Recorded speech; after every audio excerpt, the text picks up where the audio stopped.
Welcome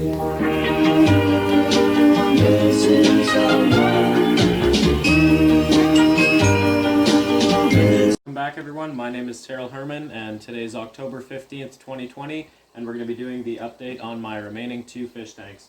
So I still have this 9-foot tank here. There's the blue base crossback gold Arowana.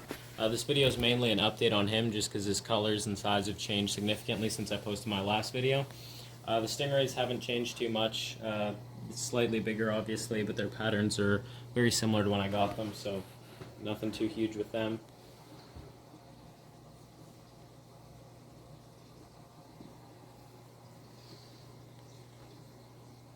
But as you can see here, the gold Arowana is looking really nice. He's developing some red and purple on his fins at the back there, as well as almost on the edges of all of his fins. And in the center of his scales, you can see it's starting to develop a bit of a purple. I don't know if the camera's going to pick that up. It's pretty touch and go with the lights.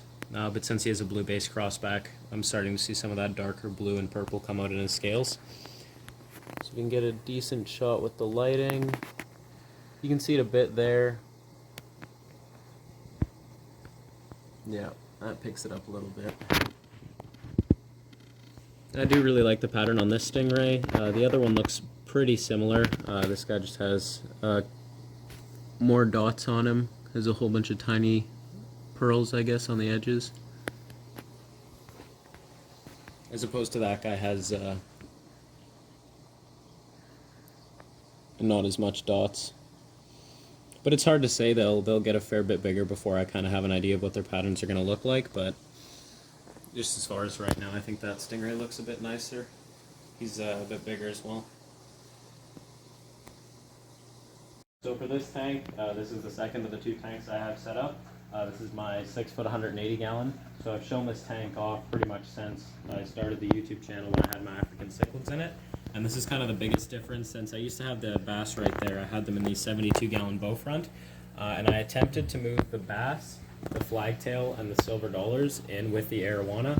And as you can see on many of the silver dollars, as well as the nose of the flagtail, and just how small the bass are compared to how fast they could have grown, the Arowana was pretty much terrorizing them.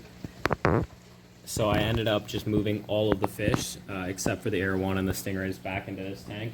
Since it does have the FX6, it handles like the bioload of this many fish pretty well. But still, 9 silver dollars instead of 10 now because one was killed by the Arowana. Still 4 bass after the one that I had jumped out of the tank. Still the 2 firemouths in here. I think there's 6 remaining rockkill Severum, as well as the 1 red or rockkill and then the green. I'm kind of thinking the red and the green Severum might just be rockkill Severum as well. And there's the Madagascar rainbow fish up top there. I'm probably going to get rid of him. I was also thinking of getting rid of the Jack Dempseys as well. They're not my favorite fish. The alpha of the 3 looks pretty nice, but the other 2 are really dark and they're getting beaten up by him. So, and then still the flower horn. He's gotten a little bit bigger, that Thai silk there. His colors have changed slightly. He was definitely more blue when I got him. Now he's kind of white and yellow.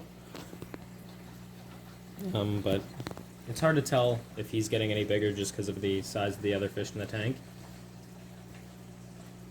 But other than that, not much has changed.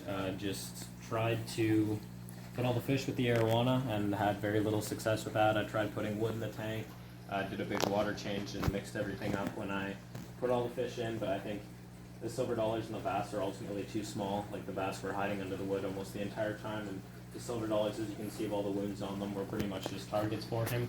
So I'll have to wait for the silver dollars and the bass to get bigger, and I think I'll try it again. The bass get pretty massive, so once they're about 1/4 of the size, full grown, they should have no problem with them. And the silver dollars will put on some weight as well, so I was trying to do it before this winter, but I think I'm going to have to wait until hopefully around summertime maybe. If I give it about 6 or 8 months, I think I should be able to put them together with no problem. So that's my update for my 2 fish tanks. And thank you guys so much for watching, and tune into the next video.